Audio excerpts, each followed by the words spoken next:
નમસ્કાર ગુજરાતના અધિકારી મિત્રો, આજે આપણે જોવાના છે 24 ઓગસ્ટ 2025નું મોસ્ટ ઇમ્પોર્ટન્ટ કરંટ અફેર. તે પહેલાં ખાસ કરીને ચેનલ ઉપર નવા હોય તો ચેનલને સબસ્ક્રાઈબ કરી લેવી, વિડીયો પસંદ આવે લાઈક કરવો અને તમારા મિત્રો સુધી અવશ્યથી શેર કરી દેવો. તો ચાલીએ આજના ઇમ્પોર્ટન્ટ ક્લાસની આપણે શુભ શરૂઆત કરી દઈએ. તો તાજેતરમાં જ રાષ્ટ્રીય અવકાશી દિવસ 2025 ક્યારે મનાવવામાં આવ્યો? તો આપણને ખ્યાલ હશે ચંદ્રયાન 3 ક્યારે પૂગ્યું હતું? તો 23 ઓગસ્ટે. તો એના જ માનમાં એક દિવસ જાહેર કર્યો હતો 2023માં અને એ ઉજવ્યો. તો આજે દેશભરમાં બીજા રાષ્ટ્રીય અવકાશી દિવસની ઉજવણી કરી રહ્યા છીએ આપણે. અને આ દિવસ 23 ઓગસ્ટ 2023ના રોજ જાહેર કરવામાં આવ્યો હતો. તો ઉજવ્યો હતો 2024માં અને આ 25 એટલે બીજી વખત છે. ચંદ્રયાન 3 મિશન વિક્રમ લેન્ડર સફળ સોફ્ટ લેન્ડિંગ અને ચંદ્ર પર પ્રજ્ઞા રોવર જમાવેતની યાદમાં આ દિવસ ઉજવવામાં આવે છે. યાદ રાખવો થીમ તો કે આર્યભટ્ટની ગગનયાન. તો ખાસ થીમ પર પૂછાઈ શકે એવી છે, યાદ રાખવી. ચંદ્રયાન 3ની વાત કરીએ. ચંદ્ર પર પહોંચનાર ચોથો દેશ બન્યો હતો ભારત, બટ દક્ષિણ પોલ પર લેન્ડ કરનાર પ્રથમ દેશ બન્યો હતો. તો આ બંને પોઈન્ટો અલગ છે, જોઈ લેવા. 14 જુલાઈના રોજ લોન્ચ કરવામાં આવ્યું હતું આ મિશન. 23 ઓગસ્ટ રાષ્ટ્રીય અવકાશી દિવસ એટલે 23 ઓગસ્ટ ત્યાં પૂગ્યું હતું અને આપણે એક દિવસ જાહેર કરી દીધો. સતીશ ધવલ સ્પેસ સેન્ટરથી લોન્ચ કરવામાં આવ્યું હતું. રોકેટ તો કે LV-M3M4 એને બાહુબલી અથવા ફેટબોય કીધું હતું આપણે. લેન્ડર તો કે વિક્રમ હતું. રોવર તો કે ટેન્ટિલ્સ હતું. પ્રોજેક્ટ ડિરેક્ટર PV મુથુવેલી હતા. અને ચંદ્ર પર જ્યાં ચંદ્ર 3 જે ઉતર્યું હતું ને એ સ્થળને આપણે શિવશક્તિ એવું નામ આપી દીધું હતું. તો ખાસ અત્યાર સુધીના બધી ફેક્ટ પૂછાઈ ગયા. જો 23 ઓગસ્ટ નહીં પણ જો 14 જુલાઈ પૂછાઈ ગઈ. GPSC એ પ્રશ્ન પૂછ નાખ્યો. તો આવી રીતના ઘણા પ્રશ્નો અહીંયાથી નીકળી ગયા, યાદ રાખવા. જમ્મુ અને કાશ્મીરના ગવર્નર વિધાનસભામાં કેટલા વ્યક્તિને નામાંકિત કરી શકે? નામાંકિત એટલે નિમણૂક કરી શકે. તો ટોટલ 5 વ્યક્તિને નિમણૂક કરી શકશે. તો કેન્દ્રના ગૃહમંત્રી મંત્રાલયે જમ્મુ અને કાશ્મીર હાઈકોર્ટ દ્વારા જારી કરાયેલ કેન્દ્રશાસિત પ્રદેશ લેફ્ટનન્ટ ગવર્નર સરકારશ્રીના સહિયાર એટલે કે સહાય અને સહાલ માટે વિનું જે જમ્મુ કાશ્મીર વિધાનસભામાં 5 વ્યક્તિને નોમિનેટ કરી શકશે અને તેનું કહેવામાં આવ્યું છે. આ જોગવાઈની વાત કરીએ ને તો પુનઃગઠન કાયદા કલમ 15, 15A અને 15B હેઠળ લાગુ કરવામાં આવશે.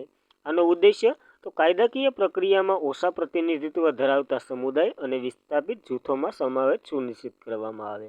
ટૂંકમાં ગવર્નરની સહાય માટે આ 5 સભ્યની નામાંકિત કરશે ગવર્નર. 2024માં કોંગ્રેસના નેતા રવિન્દ્ર કુમાર શર્માએ હાઈકોર્ટમાં અરજી દાખલ કરી હતી. આ અંતર્ગત તેનો પ્રશ્ન ઉઠાવ્યો કે શું જમ્મુ કાશ્મીર પુનઃગઠન અધિનિયમ 2019 હેઠળ લેફ્ટનન્ટ ગવર્નર ચૂંટણી જે સરકારની સહાય અને સલાહ માટે વિના નામાંકિત સભ્ય નિમણૂક ન કરી શકે? તો હાઈકોર્ટે કીધું કરી શકે અને એનામાંથી જ આ નિર્ણય બહાર આવ્યો છે. સમગ્ર ભારતમાં નામાંકિત સભ્ય જે નિમણૂક મંત્રી પરિષદ મદદ સલાહ જરૂરી છે, પરંતુ જે SK પુનઃગઠન અધિનિયમ 2019માં સત્તા સંપૂર્ણપણે લેફ્ટનન્ટ ગવર્નરને આપવામાં આવી છે. આવી સ્થિતિમાં જે ચૂંટાયેલ સરકારશ્રી કાયદેસર પર પ્રશ્ન ઉઠાવી શકશે. તો ખાસ એ મુદ્દો પર યાદ રાખવો. જ્યારે જમ્મુ કાશ્મીરના વિધાનસભામાં 90 ચૂંટાયેલા સભ્યો હોય છે અને 5 નામાંકિત, અને આ 5 નામાંકિત સભ્યમાંથી જેમાં 2 મહિલાઓ હશે, 2 કાશ્મીરથી સ્થળાંતર કરનાર વ્યક્તિ હોવા જોઈએ અને એક વ્યક્તિ એવો હશે જે POK એટલે પાકિસ્તાન ઓક્યુપાઈડ કાશ્મીરમાંથી સ્થળાંતર કરીને આવ્યો હશે. તો ખાસ યાદ રાખવું. કાયદો જે પસાર થઈ ગયો. ત્યારબાદ રાષ્ટ્રીય નદી યોજના હેઠળ કયા રાજ્યની પંપા નદીને સંરક્ષિત કરવામાં આવી રહી છે? તો કેરળની આ પંપા નદી છે જેને સંરક્ષિત કરવામાં આવી રહી છે. તો કેન્દ્ર સરકારે તાજેતરમાં જ દેશની મુખ્ય નદીઓમાં સંરક્ષણ માટે કરોડો રૂપિયા પહેલ રાષ્ટ્રીય નદી સંરક્ષણ યોજના હેઠળ પંપા નદીનો સમાવેશ કરવામાં આ પગલું લીધું છે. જે કેરળ રાજ્યની પેરિયાર નદી, ત્યારબાદ ભરતપુત્રા નદી અને ત્રીજી સૌથી લાંબી નદી છે આ પંપા નદી. અને દક્ષિણા ભગીરથી અથવા તો કેરળની ગંગા તરીકે પણ ઓળખવામાં આવે છે. આ નદીનું મહત્વ સબરીમાલા મંદિર સાથે સંકળાયેલું છે, એટલા માટે IMP છે આપણા માટે. અને સબરીમાલા વિશે આપણે એક કેસ પર જાણતા જ હશો. રાષ્ટ્રીય નદી સંરક્ષણ યોજનાની વાત કરીએ, જેની શરૂઆત 1995માં થઈ હતી. આનો ઉદ્દેશ્ય દેશની નદીઓનું પ્રદૂષણ ઘટાડવું અને પાણીની ગુણવત્તા સુધારવાનું છે. તો આ યોજના હેઠળ આ નદીનો સમાવેશ કરવામાં આવ્યો, એ યાદ રાખવું. ત્યારબાદ આધાર આધારિત ગ્રાહક ચકાસણી માટે UIDAI કોની સાથે ભાગીદારી કરી છે? સ્ટારલિંક સાથે ભાગીદારી કરી છે. જોઈએ તો યુનિક આઈડેન્ટિફિકેશન ઓથોરિટી ઓફ ઇન્ડિયાની સિલેન આધારિત આધાર ગ્રાહક ચકાસણી માટે ખાનગી સેટેલાઇટ આધારિત ઇન્ટરનેટ સેવા પ્રદાન માટે સ્ટારલિંક સાથે સહયોગ કર્યા છે. અને સ્ટારલિંક એલોન મસ્કની જે પેટા કંપની છે એ આપણે જાણીએ છીએ. એક નિવેદનમાં ઇલેક્ટ્રોનિક આઈડી મંત્રાલયે જણાવ્યું છે, જ્યારે કોઈ વ્યક્તિ સ્ટારલિંક સેવાઓમાં જોડાવા માંગશે ત્યારે તે પોતાના આધાર નંબર અથવા તો અન્ય બાયોમેટ્રિક ડેટા પ્રદાન કરશે.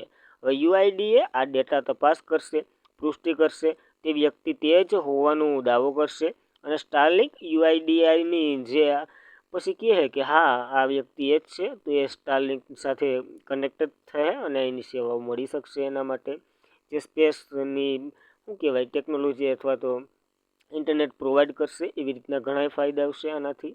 યુઆઈડીઆઈની એટલે કે યુનિક આઈડેન્ટિફિકેશન ઓથોરિટી ઓફ ઇન્ડિયાની વાત કરીએ, જેના CEO ભુવનેશ કુમાર છે. આની રચના આયોજન પણ છે, જે હવે નીતિ આયોગ તરીકે જાણીતું છે, હેઠળ સરકાર દ્વારા 2009માં સ્થાપિત કર્યું હતું. હાલમાં તે કેન્દ્રીય ઇલેક્ટ્રોનિક અને માહિતી ટેકનોલોજી મંત્રાલય અંતર્ગત છે અને આ 2016માં એક વૈધાનિક સંસ્થા બનાવવામાં આવી છે. આને 2009માં જ આધાર કાર્ડ પણ લોન્ચ કરવામાં આવ્યું હતું. તો ખાસ આ પોઈન્ટો નોંધી લેવા. ત્યારબાદ સરકારે કાપડ ઉદ્યોગ માટે કામચલાઉ રાહત રૂપ કપાસના આયાતમાં કેટલા ટકાની ડ્યુટીનું શું કહેવાય મુક્તિ મળી દીધી અથવા આપી? તો 11% મુક્તિ આપી છે. પણ ટાઈમ લિમિટ છે.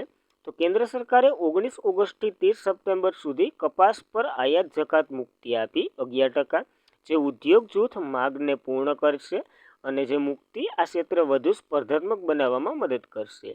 ભારત સરકારે કાસા કપાસ પર 11% આયાત ડ્યુટી દૂર કરી. આ નિર્ણય 19 ઓગસ્ટના રોજ લેવામાં આવ્યો અને 30 સપ્ટેમ્બર સુધી માન્ય રહેશે. આયાત ડ્યુટી એ ભારત સરકાર દ્વારા આયાતી માલ પર લાદવામાં આવતો સીધો કર છે, જેમાં 11% મુક્તિ આપી છે. એટલે ઓછા થાય પૈસા એમ ટૂંકમાં.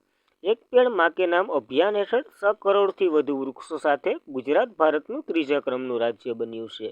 તો આ પોઈન્ટ નોંધવા જેવો છે. એક પેડ માં કે નામ અભિયાન ગુજરાતમાં નોંધપાત્ર સફળતા મેળવી. રાજ્યને 4 જૂનથી 18 ઓગસ્ટ 2025 દરમિયાન 6.5 કરોડ વૃક્ષોનું વાવેતર કર્યું અને આ સિદ્ધિ ગુજરાતના વૃક્ષારોપણમાં દેશભરમાં 3જું સ્થાન મેળવ્યું છે. પહેલા નંબર ઉપર ઉત્તર પ્રદેશ છે, બીજા નંબર ઉપર રાજસ્થાન છે. તો ખાસ એ પણ જોવું કે રાજસ્થાન છે. અને આ બધી ડેટા આપણા પર્યાવરણ મંત્રી મુળુભાઈ બેરા છે ને એના દ્વારા પ્રકાશિત કરવામાં આવ્યો. તો ખાસ યાદ રાખવું, એક પેડ માં કે નામ. ત્યારબાદ કયા રાજ્યએ મદ્રેસા બોર્ડને નાબૂદ કરી અને લઘુમતી શિક્ષણ લાભો જે મુસ્લિમોને છે એના માટે આગળ વધશે અને આના માટે એક લઘુ શિક્ષણ બોર્ડની સ્થાપના કરશે? તો ઉત્તરાખંડે આવો નિર્ણય લીધો છે. તો ઉત્તરાખંડના જે મંત્રીમંડળે ઉત્તરાખંડ લઘુમતી શૈક્ષણિક સંસ્થા બિલ 2025 રજૂ કર્યું અને નિર્ણયને મંજૂરી આપી. અન્ય પાસાઓમાં સાથે મદ્રેસા બોર્ડ જે રાજ્યને લઘુમતી સંચાલિત સંસ્થાઓમાં સંચાલિત કરવાનો નિર્ણય રદ કરશે અને લઘુમતી શિક્ષણ સત્તામંડળની રચના કરશે, જેનો ઉદ્દેશ્ય મુસ્લિમો સિવાય પણ લઘુમતી સમુદાયો જે લઘુમતી શૈક્ષણિક સંસ્થાઓના દરજ્જાનો લાભ આપવામાં આવશે. આનાથી મુસ્લિમ જૂથો ચિંતા ફેલાય અને જે પ્રસ્તાવ કાયદાકીય પરિણામ બંધારણના અનુચ્છેદ 24 અને 30 જેમ અધિકારોનું ધોવાણ કરી રહ્યા છે. પણ એવું નથી, સમજે ને તો એવું નથી, પણ ન સમજે તો એવું છે. એવી રીતના છે. ત્યારબાદ ખેલો ઇન્ડિયા વોટર સ્પોર્ટ ગેમ્સ સમાપ્ત થઈ ગયું. તો કયું રાજ્ય ટોચ ઉપર રહ્યું છે? તો મધ્યપ્રદેશ ટોચ ઉપર રહ્યું છે. આમાં જમ્મુ અને કાશ્મીરમાં પ્રતિષ્ઠિત દાલ તલાવ ખાતે 3 દિવસીય ખેલો ઇન્ડિયા વોટર સ્પોર્ટ ફેસ્ટિવલ યોજાયો. આજે જે ઉનાળુ રાજધાની શ્રીનગર ખાતે યોજાયો છે. તો યાદ રાખવો, જેનો માસ્કોટ રંગબેરંગી હિમાચલની કિંગફિશ હતી, એ પણ આપણે જોયું હતું. મધ્યપ્રદેશ 10 ગોલ્ડ સહિત 18 મેડલ જીતી અને ટોચનું રાજ્ય રહ્યું છે. ટીમ ચેમ્પિયનશિપ જીતી મેડલ ટેલીમાં ટોચનું સ્થાન મેળવ્યું છે, જેમાં 3 સિલ્વર અને 5 બ્રોન્ઝ મેડલોનો સમાવેશ થાય છે. તો ખાસ 18 મેડલ સાથે મધ્યપ્રદેશ ટોચ ઉપર છે અને પ્રથમ વખત આ ઇવેન્ટ યોજાઈ હતી, તો એ પણ જોઈ લેવું. બનારસ હિન્દુ યુનિવર્સિટીની શોધકર્તાઓ મુજબ કઈ જનજાતિમાં આનુવંશિક ટીબી રોગ જોવા મળે છે? આનુવંશિક એટલે જન્મથી જ. તો સહિયારા જે જનજાતિ છે ને એનામાં આનુવંશિક જ આ રોગ જોવા મળે છે.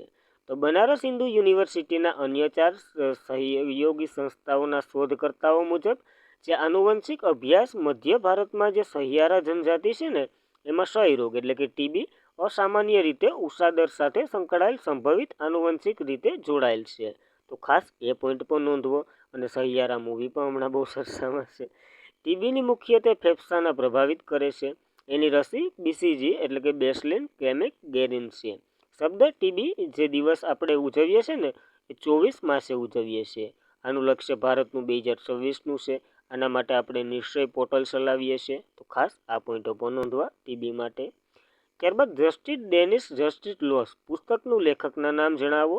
તો કંચન ચક્રવર્તીએ આ પુસ્તક લખ્યું છે. જોઈ લઈએ. જસ્ટિસ ડેનિસ જસ્ટિસ લોસ નામનું પુસ્તક જે પત્રકારત્વ લેખકમાં બનેલી કંચન ચક્રવર્તીએ ન્યાયતંત્રની ભૂમિકા પર ખાસ કરીને સુપ્રીમ કોર્ટના ઇન હાઉસ પ્રોસેસ પર લખ્યું છે. તો ખાસ બીજું બધું આમાં અંદર શું છે એ મુજબ છે, તો એ આપણે જરાય કામનું નથી. લેખક અને પુસ્તકનું નામ યાદ રાખવું. ત્યારબાદ ટ્રમ્પે ભારતના યુએસ એમ્બેસેડર તરીકે સર્જિયો ગોરની નિમણૂક કરી. તો યુએસ રાષ્ટ્રીય ડોનાલ્ડ ટ્રમ્પ ભારતના રાજદૂત તરીકે વ્હાઇટ હાઉસમાં પ્રેસિડેન્ટ પર્સનલ ઓફ ધ વડા સર્જિયો ગોરને પસંદ કર્યા છે. ખાસ ઇમ્પોર્ટન્ટ 38 વર્ષના ગોર જે ટ્રમ્પને ખૂબ જ નજીકના માનવ એટલે માનવામાં આવે છે. તો ખાસ ઇમ્પોર્ટન્ટ ભારતના ઓલામ બનાવ્યા છે એટલા માટે તો જોઈ લેવું. અને આજના માટે એટલું જ હતું. ખાસ કરીને મિત્રો વિડીયો પસંદ આવે લાઈક કરવો, તમારા મિત્રોને શેર કરવો. ચેનલ પર પ્રથમ વખત હોય અવશ્યથી શેર કરી દેવો. અને ટેલિગ્રામમાં જોઈન્ટ થઈ જવું ડેલીની પીડીએફ ક્વિઝ માટે. તો ધન્યવાદ. આજના માટે એટલું જ હતું. જય હિન્દ, જય ભારત.